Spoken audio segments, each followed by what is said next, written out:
Einen wunderschönen guten Morgen aus Buratien. Wir haben heute minus 23 Grad, relativ warm am Tag. Nachts hatten wir minus 36. Und ich bin mal ein Stückchen aus dem Dorf rausgefahren, euch mal was anderes zeigen. Hier ist eine beliebte Stelle, um sich Wasser zu holen. Hier gibt es eine Quelle, die niemals einfriert. Da hinten ist noch ein Wasserhäuschen. Das steht direkt neben der Quelle. Das ist die Dorfwasserversorgung. Daneben ist noch das alte Häuschen aus der Sowjetzeit. Naja, hier ist unser Lader. Und das ist die Quelle. Das ist der Überlauf der Quelle. Entschuldigung, ist so kalt. Trockene Kälte bei uns in Sibirien. Die Quelle hat eine Temperatur von 13 bis 14 Grad immer plus und friert auch nicht bei minus 50 Grad ein. Die läuft immer. Das haben die Leute im Dorf erzählt. Gebaut wurde es zu tiefsten Sowjetzeiten. Wann genau, weiß ich nicht. Konnten sie mir nicht sagen. Ups. In jedem Fall holen wir uns jetzt hier auch ein bisschen Trinkwasser zusätzlich kostenlos. Wenn wir raus in die Natur fahren, dann haben wir immer ein paar Flaschen mit. Nehmen ein bisschen was mit.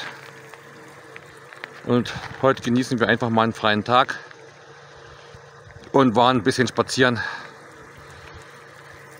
Wollte ich euch mal ein bisschen die Gegend noch dazu zeigen. Mehr gibt es dazu nicht zu sagen.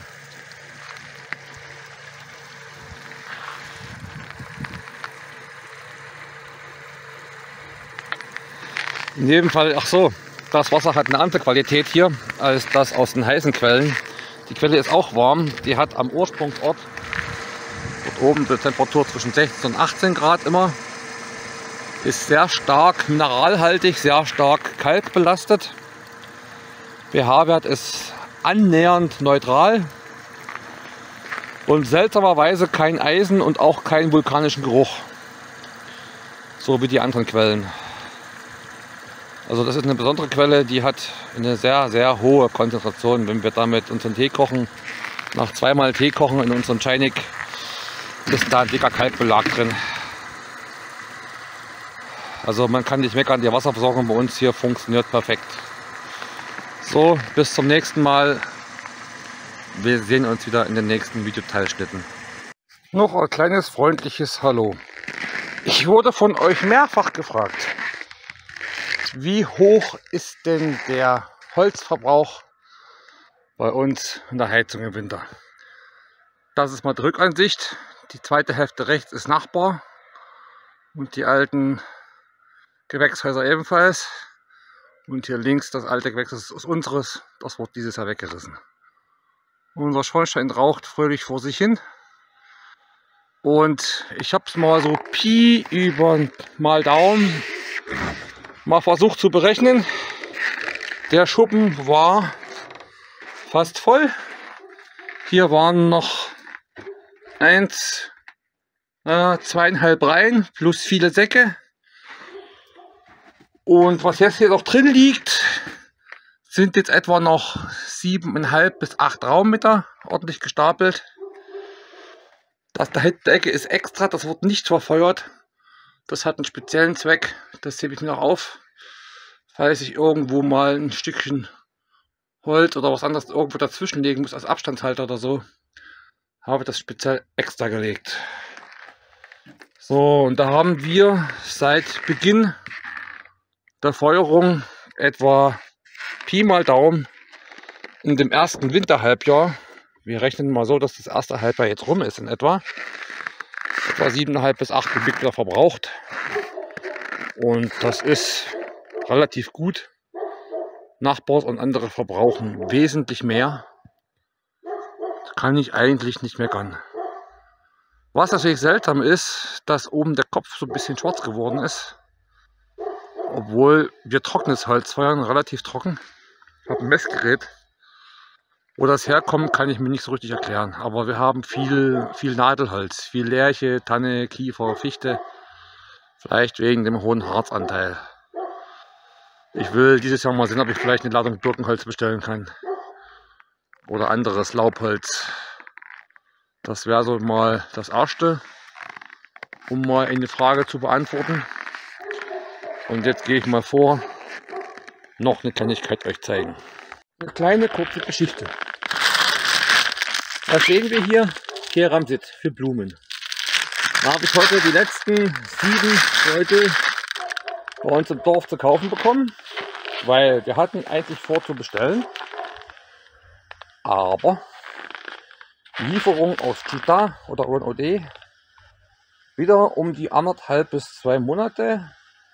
Lieferkosten 6.000 bis 8.000 Rubel für einen 25 Kilo Sack. Kleiner gibt's nicht. Da dachte ich mir, nee, muss ich nicht haben. Dann haben wir es heute endlich geschafft, heute in einem kleinen Tandheimerladen das zu bekommen. Dann kann ich heute noch aufs Dach gehen und die Keramsitdämmung fertig machen um den Schornstein. Auch so eine Geschichte aus Sibirien. Und noch ein kleines kurzes Video für euch. Unser Stromzählerkasten, der Hauptsache funktioniert, ist online. Wir haben schon 611 kW verbraucht. Unser Lena Pragenie Spannungsschutzmodul arbeitet hervorragend. Man sieht, wir haben ziemlich hohe Spannung auf L1 und L2. L3 geht. Aber die Phasen 1 und 2 sind momentan nicht belastet bei uns und Phase 3 nur 1 Ampere. Geht. Der untere Kasten ist auch soweit. 4 Käbelchen muss ich noch machen und noch ein 5. und 6. Und dann ist die gesamte neue Elektrik bei uns fertig und funktioniert. Ja, und der Zähler hier oben ist noch zum Spaß für mich zur Kontrolle, weil wir den auf dem Strommast oben haben. Das wussten wir am Anfang nicht. Am Anfang hieß es, wir müssen den hier einbauen. Aber egal, der bleibt jetzt für mich. Und für unseren Stromzähler auf dem Strommast gibt es dieses Kästchen. Diese Fernbedienung mit allem drum und dran. Hier kann man alles ablesen. Spannung, Strom, Phasen, alle da und allen Dumm und Deivel, Scheinleistung, Wirkleistung. Kann man sich alles anzeigen lassen. Wer es braucht. Ich brauche es zurzeit nicht. Deswegen liegt es hier im Kasten. Und gut. Das war noch eine kurze Ergänzung zur Elektrik. Und nun zum letzten Teil einer kleinen Geschichte heute. Das Kabel von Rossetti ist nun fertig. Hatten wir schon mal besprochen. Da oben die Klemmen sind sehr lustig. Es ist eine andere Geschichte. Ja, und hier am Haus den Haken da oben und die Klemme musste ich selbst setzen. Das Kabel hing durch wie so eine Wäscheleine. Ich habe so halbwegs ein bisschen hinbekommen. Ja, im Ursprung das Kabel war sogar 2,5 bis 3 Meter länger. Die Jungs wollten unseren Stromzähler, ich hoffe man kann es erkennen, mal ein bisschen ranzoomen. Ganz da oben, die graue Box, ist unser Stromzähler. Der war eigentlich 1,5 Meter weiter unten geplant, aber dann aufgrund der Funksignalqualität musste er hochgesetzt werden. Tja, und ich glaube, die Jungs hatten das Kabel schon abgeschnitten und dann hat es nicht mehr gereicht. Naja, egal. Das ist ein russischer Zähler, Drehstrom, per Funk, voll elektronisch. Dazu gibt es ein Pult, auf Deutsch Fernbedienung. Und da kann man alles ablesen. Ja, und die neue Technologie erlaubt sogar, wenn man nicht bezahlt, wird er per Funk abgeschaltet. Jetzt wasche. So, das war noch die letzte Geschichte zu unserem Stromanschluss. Leider hatten die Jungs keinen Haken und keine Schnellklemme mit fürs Kabel. Also selbst ist der Mann. Naja, und die Klemmen da oben. Ich werde nicht jeden Tag da hochschauen, mich stört es nicht. Obwohl es war schön gewesen, wenn das Kabel durchgängig gewesen wäre. Lang genug war es am Anfang. Aber egal. Die Reststücken habe ich noch hinterm Haus liegen. Bis zum nächsten. So, ich wurde gefragt per Privatnachricht, ob ich nochmal mit der Thermokamera rausgehen kann und den Wasserbehälter nochmal zeigen und erklären, dass alles okay ist. Ich hoffe, ihr könnt erkennen, meine Thermokamera kann nicht kälter anzeigen als minus 10 Grad. Das kann sie einfach nicht. So, wir haben heute aktuell Außentemperatur von jetzt gerade, wir haben es gegen 16:30 Uhr von minus 26 Grad. Und jetzt öffnen wir mal den Behälter und schauen mal da rein.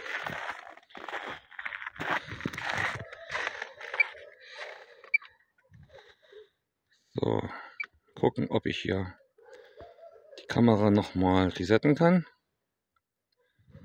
Mal einen Sensorabgleich machen. Ja. Also wir haben hier nirgendwo, wenn es wärmer wäre, an dem Kasten würden wir sofort was sehen. Da hätten wir sofort eine Wärmesignatur. Aber mein Kasten ist rundherum gleichmäßig. Wir haben keinerlei Wärmeverluste. Auch nicht am Deckel. Ja, ein kleines Mini-Lächeln ist da zu sehen. Aber das ist normal. Hier unten mal schauen. Auch nicht. So, und jetzt machen wir mal auf Wunsch und schauen mal, wie es drinnen aussieht.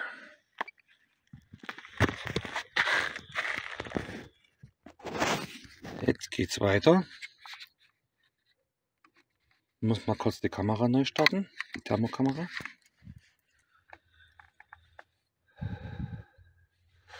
So, und jetzt schauen wir mal rein. Könnt ihr es erkennen? Plus 14,4 Grad. Und das bei Außentemperaturen von sogar plus 15,4. Bei Außentemperaturen von minus 26 Grad. Ich hoffe, ich habe damit genug bewiesen, dass meine Heizung funktioniert. Natürlich ist hier unten ein bisschen Eis, weil der Wasserlieferant hat überlaufen lassen. Da ist hier unten ganz viel Wasser rausgeschwappt. Den Deckel hat rausgedrückt gehabt. Das ist mir dann vor ein paar Tagen passiert, eingefroren. Da hatte ich dann hier unten wieder versucht, ein bisschen aufzutauen. Nur ist mir dabei der Deckel zu Bruch gegangen. Das muss ich reparieren. Aber das ist nicht so schlimm. Das funktioniert alles. Es friert nicht ein. Und das ist eigentlich das Wichtigste. Und der Temperaturunterschied von minus 26 zu plus 15 ist wohl Beweis genug, würde ich sagen. Auch für unsere Zweiflerfreunde. Entschuldigt, ich muss mal kurz wieder halbwegs dicht machen. Hier sieht man noch die Bescherung, was alles daneben gelaufen ist. Das waren so 50, 60 Liter, die zu viel waren. Die schwappten dann hier unten komplett raus. Auf alle Fälle, die Thermobox für den Eurocube funktioniert fantastisch. Ich hatte für mich privat mal eine Messung gemacht. Da hatten wir minus 46 die Nacht. Und ich bin früh extra raus. Früh hatten wir noch minus 43 am Morgen. Und innen drinnen hatten wir noch plus 9. Also, ich kann nicht meckern. Kann mich einfach selber loben. Deutsche Qualitätsarbeit. Also, wir sehen uns. Bis zum nächsten. So, noch ein kleiner Spaß für unsere Technikfans. Weil auch so viele Fragen waren zu dem Ofen. Wir haben eine Oberflächentemperatur von etwa 320 Grad in den heißen Bereichen.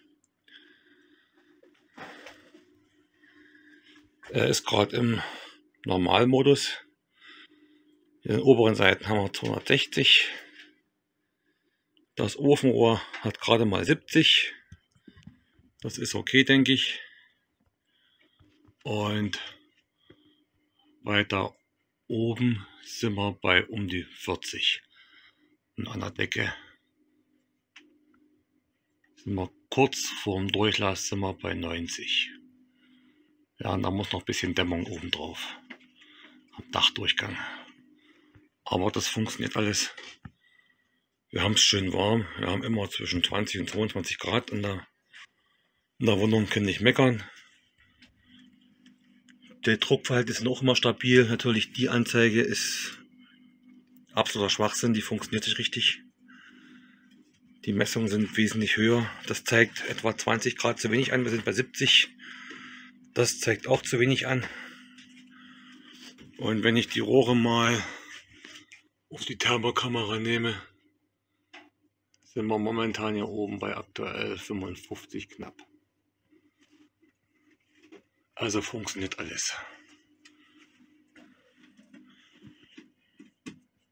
Und wir sind sehr zufrieden. Ich würde sie jetzt halt wieder so bauen.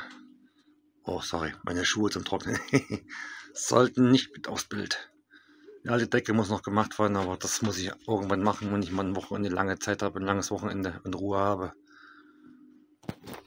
Der Fensterrahmen ist auch drin. Muss ich noch ein bisschen sauber machen, weil beim Einbauen ist ein bisschen schmutzig geworden. Da war ganz viel Klebeband drumherum gewickelt. Aber ist ganz gut so geworden. Ich weiß nicht, ob man es noch erkennen kann. Die Steckdosen sind fertig, soweit. Ja, mehr gibt es momentan nicht zu sagen. Nächsten Wochen geht es weiter mit Endausbau, Küche und ein paar Möbeln. Ganz kurze Videoschnitt aus unserem Bad. Hier haben wir so eine Vertäfelung noch angemacht. Hier oben suche ich noch eine Idee für eine Beleuchtung. Mal schauen. Jo, Spiegelchen.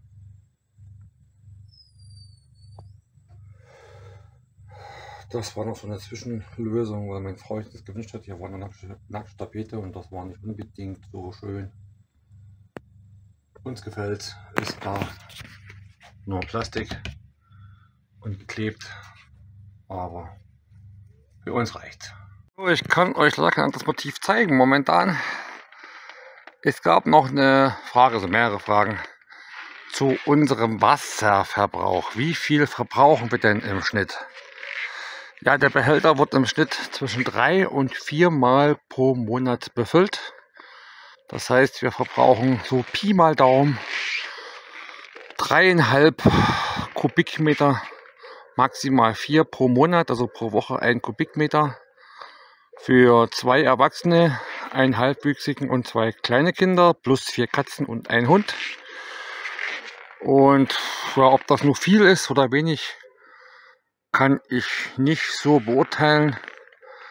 Aber da die Wasserkosten mittlerweile auch etwas gestiegen sind, zudem vom letzten Jahr, wir sind jetzt 100 Rubel teurer pro Lieferung. Bei 4 Lieferungen sind das schon 400 Rubel. Und da wir die Quelle nun für uns entdeckt haben und dass man da ab und zu mal was mitbringen kann, da versorgen wir uns auch ein bisschen selbst, dass es ein bisschen kostengünstiger wird. Der Behälter draußen steht voll in Reserve, weil, wie sagte Admiral Nelson, Reserven entscheiden die Schlacht. Deswegen wird er immer voll sein. Und drin, unsere Behälter sind momentan auch voll. Das heißt, wir haben draußen 1 Kubik, drin 1,5 Kubik. Und den täglichen Verbrauch, den wir momentan haben, füllen wir uns mit den kleinen Flaschen wieder auf, sodass wir immer 2,5 Kubik stehen haben. Kann passieren, was will, Wasser ist vorhanden. Ich hoffe, ich habe damit eure Frage beantwortet. Also Pi mal Daumen 3,5, maximal 4 Kubik pro Monat.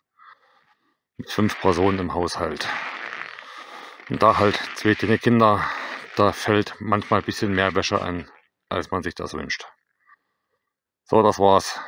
Mehr Fragen kann ich jetzt nicht beantworten. Ich hoffe, ich habe damit die wichtigsten 3 Fragen beantwortet aus den Privatnachrichten, die ihr mir geschickt habt. Bis zum nächsten.